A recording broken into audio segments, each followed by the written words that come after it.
शनि देव की जय। आज हम लोग सुनेंगे शनिवार व्रत कथा। एक समय की बात है, स्वर्गलोक में सबसे बड़ा कौन के प्रश्न पर 9 ग्रहों में वाद विवाद हो गया। निर्णय के लिए सभी देवता देवराज इंद्र के पास पहुँचे और बोले, हे देवराज, आपको निर्णय करना होगा कि हम में से बड़ा कौन है। देवताओं का प्रश्न सुन इंद्र उलझन में पड़ गए। फिर उन्होंने सभी को पृथ्वी लोक में राजा विक्रमादित्य के पास चलने का सुझाव दिया। सभी ग्रह भूलोक राजा विक्रमादित्य के दरबार में पहुँचे। जब ग्रहों ने अपना प्रश्न राजा विक्रमादित्य से पूछा तो वह भी कुछ देर के लिए परेशान हो उठे, क्योंकि सभी ग्रह अपनी अपनी शक्तियों के कारण महान थे।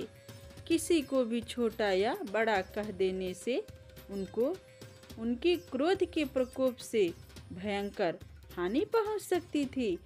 अचानक राजा विक्रमादित्य को एक उपाय सूझा और उन्होंने विभिन्न धातुओं जैसे सोना, चांदी, कांसा, तांबा, सीसा, रंगा, जस्ता, अभ्रक व लोहे के 9 आसन बनवाए।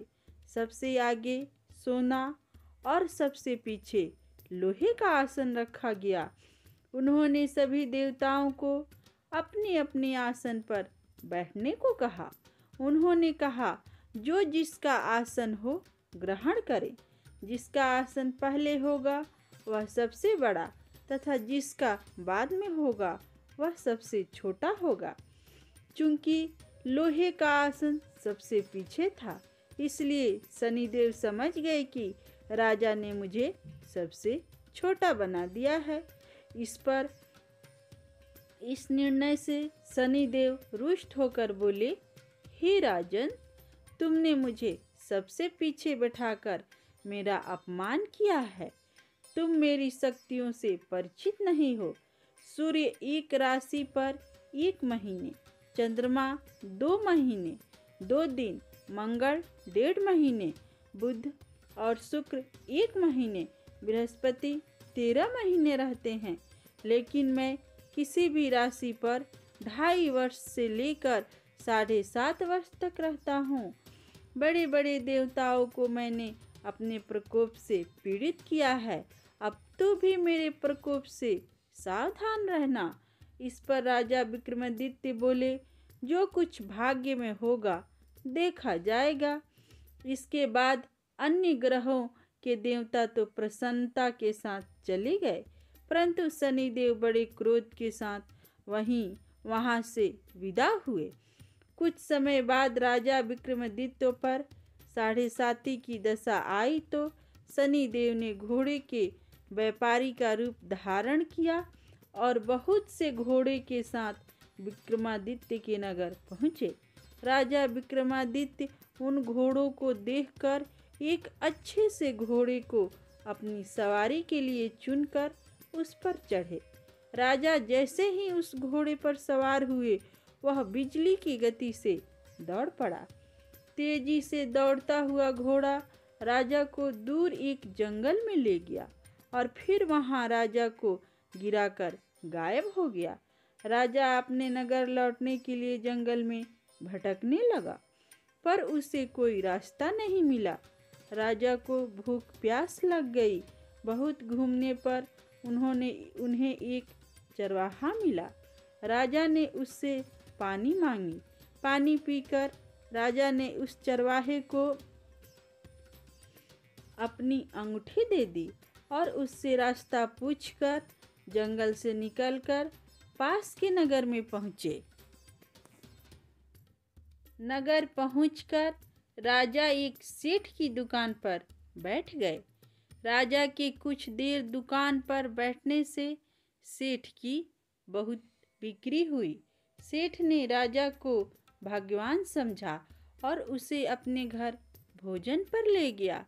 सेठ के घर में सोने का एक हार खूंटी पर लटका हुआ था। राजा को उस कमरे में छोड़कर सेठ कुछ देर के लिए बाहर चला गया। तभी एक आश्चर्यजनक घटना घटी। राजा के देखते देखते खूंटी सोने के उस हार को निगल गई।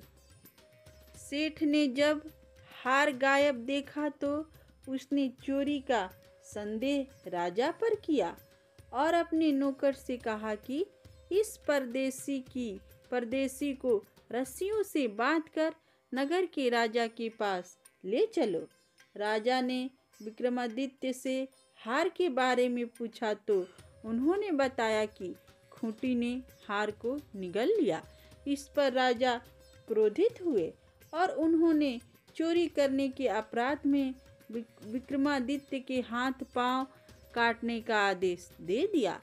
सैनिकों ने राजा विक्रमादित्य के हाथ पांव काटकर उन्हें सड़क पर छोड़ दिया।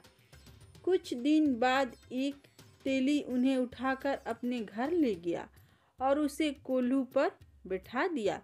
राजा आवाज देकर बैलों को हाँकता रहता। इस तरह तेली का बैल चलता रहा और राजा को भोजन मिलता रहा। शनि के प्रकोप की 7.5 पूरी होने पर वर्षा ऋतु प्रारंभ हुई। एक रात विक्रमादित्य मेघ मल्हार गा रहा था। तभी नगर की राजकुमारी मन भाविनी रथ पर सवार उस घर के पास से गुजरी। उसने मल्हार सुना तो उसे अच्छा लगा और दासी को भेजकर गाने वाले को बुला लाने को कहा। दासी लौटकर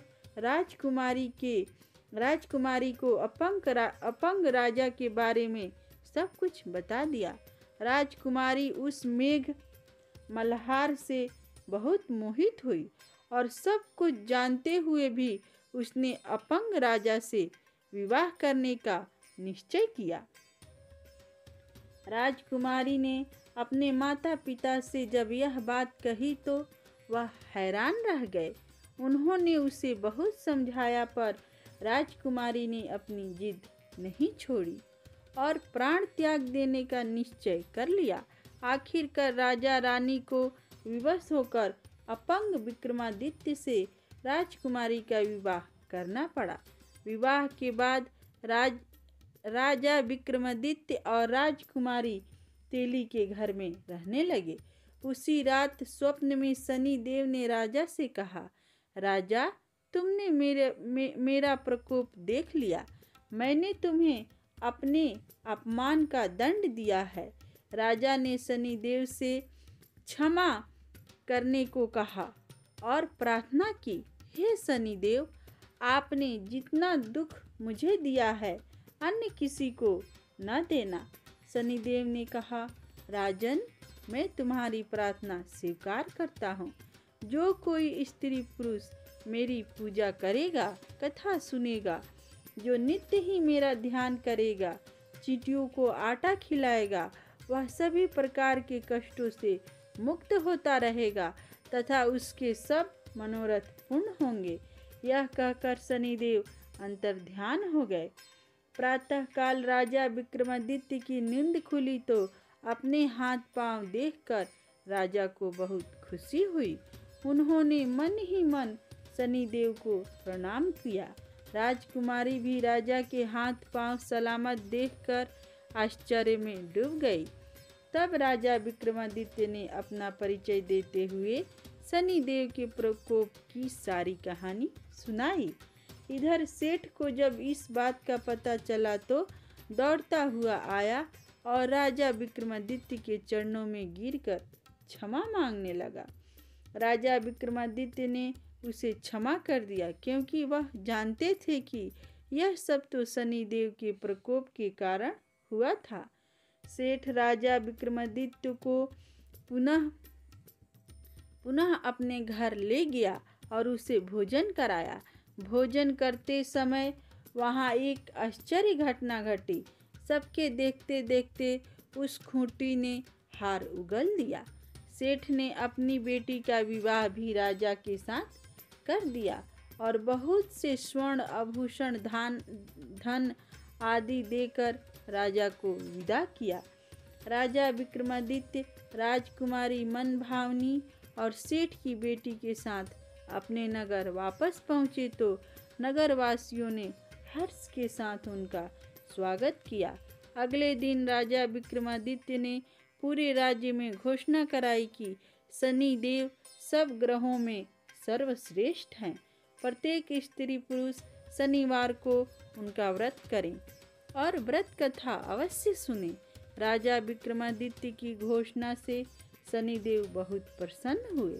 शनिवार को व्रत करने और व्रत कथा सुनने से शनिदेव की अनुकंपा बनी रहती है और जातक के सभी दुख दूर होते हैं। शनिदेव की जय।